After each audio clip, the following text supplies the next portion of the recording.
going on, my beautiful people? Fernando David here. And on this video, I'm going to present you two properties. I'm going to show you how much money we make on this property. I'm going to break down the reports that we do and the analysis that we do on the property. But the purpose of the video is not just to show you how much money we make on these two properties, because I think a lot of videos already do that. I think the value of this video is going to be is to have you understand the importance of being an expert and a master of your craft, meaning understanding your market. Now, I'm going to be talking about my market, but again, when you see what I'm about to present, for some of you, it may be a surprise. And for some of you, especially those of you that are getting into this business and are watching and doing your research and looking at other hosts and listening to what they're saying, you need to understand that a lot of these quote unquote experts are talking about their specific market, and what works for them may not work for you. It may not work for your market. So again, do your research, but more importantly, when you do your research, make sure that you are understanding what the market calls for in your market. So my markets are Florida, Tennessee, Georgia, North Carolina, Colombia, and Portugal. So let's begin by looking at the first case study. What I want to do is I'm going to show you this actual report that I do on all the properties that we purchase, and look at the numbers. I want to make sure that the numbers actually work. Now, before I get into this actual report, let me give you a little bit of a background. When I first got into this industry, I thought, and my perception was, like probably many of you out there, is that a property needed to have certain amenities, it needed to be in certain neighborhoods, and it needed proximity to certain things, like a beach, maybe a shopping center, etc. So this property was purchased with that in mind. This property is only minutes from the Fort Lauderdale beach. It's a big property. It's 3,300 square feet. It's a 5-bedroom, 4-bath house on an acre lot. We purchased the property, or the property was purchased for $844,000. Our closing costs were $33,000. We financed the deal. We put 20% down. Here is the actual money, the down payment. Here's the loan amount. It's a 30-year mortgage with a 3.7% interest rate. So just based on the interest rate, you can probably tell when we bought this. We bought this a couple years ago when the interest rate was still low. But so that was the purchasing of the property. Those are the numbers. Now, we didn't have to do any repairs because it was a turnkey property. So there's really no after repair value. Now, we purchased the property at $844,000. The appraisal came in at $854,000. So there is a little bit of equity in there, but not a whole lot. So let's go down here and give you our monthly numbers. And now keep in mind, this is from a 12 calendar period. This is the averages that we pay within in the past 12 calendar months. So our electric bill averages out at $350 a month. Water sewer is $265. The garbage is included in this price. Our maintenance, meaning our reserves for maintenance, reserves, is we keep $209.40 in reserves every month. Our insurance is $491. My mortgage, again, which is this number up here, is $3,107.83. There is no gas, no HOA. Our custom expenses, which is our internet, landscaping, pest control, stuff that's fixed, that's at $355. We do keep in reserves CapEx, which is the same amount we're going to keep in maintenance. And our property taxes are $911 a month. So it gives us a total expenses of $5,898.63. So let's go back up here though, so you get the actual numbers. This property averages out to $6,980 a month. Here's our monthly expenses. Our net operating cost is $50,000 per year. The cash we needed to buy this property was $202,000. Then our cash flow, this is what we're cash flowing a month after all expenses, CapEx, reserves are taken out. We're cash flowing $1,081. Gives us a cash on cash return, which is this money. What's the return on the money we put in?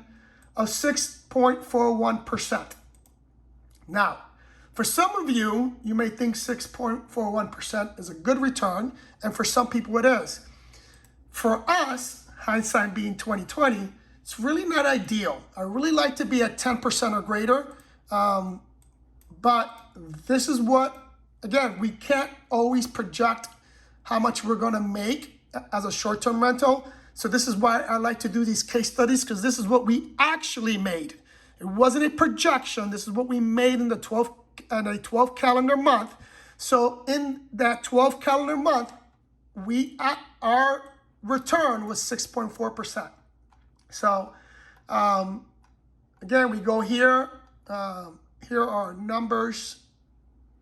I won't go into these numbers quite yet, but keep in mind that was what our return was. Now, to recap, this property, it was a 5-bedroom. I say was because we ended up changing it, and I'm going to explain why we changed it. But it's a 5-bedroom, 4-bath. We have, in terms of beds, we have 14 beds in this property. So we did. Anyways, so now let's look at our case study number 2. Case study number 2 is a much smaller property. This is a 2-1, a 2-bedroom, 1-bath. It is 925 square feet. It is not near the beach. Again, this is in central Broward County. So it's not as close to the beach as the other one. Does not have a pool. It's on a very small lot. And let's go through the numbers. This property we purchased in cash for $200,000. Our closing cost was $7,400. It was a fixer-upper. We put in $65,000 in repairs. Our total project, or the total cost, was $272,400. And our after value repair on the property is $385,000. So right from the get-go, we made or have over $100,000 in equity on the property. No mortgage, so there is no mortgage payment. Here is our operating cost. So we average $120 for electric, $75 for water. We do the same thing we do with the other property. We take out for maintenance and CapEx, which in this case is $217. And same thing for CapEx, $217. So we take out and keep, and we save for maintenance issues. Our insurance is $175. So property taxes is $283 for a total expense cost of $1,338. So how much money do we make on this property? Bada bing. We average $7,250 on this property. The NOI is over $70,000. Again, here's the total cash that we needed to buy the property. Our cash flow is close to $6,000, but more importantly, here's our cash on cash return. We make 26% on our cash on cash return on this property.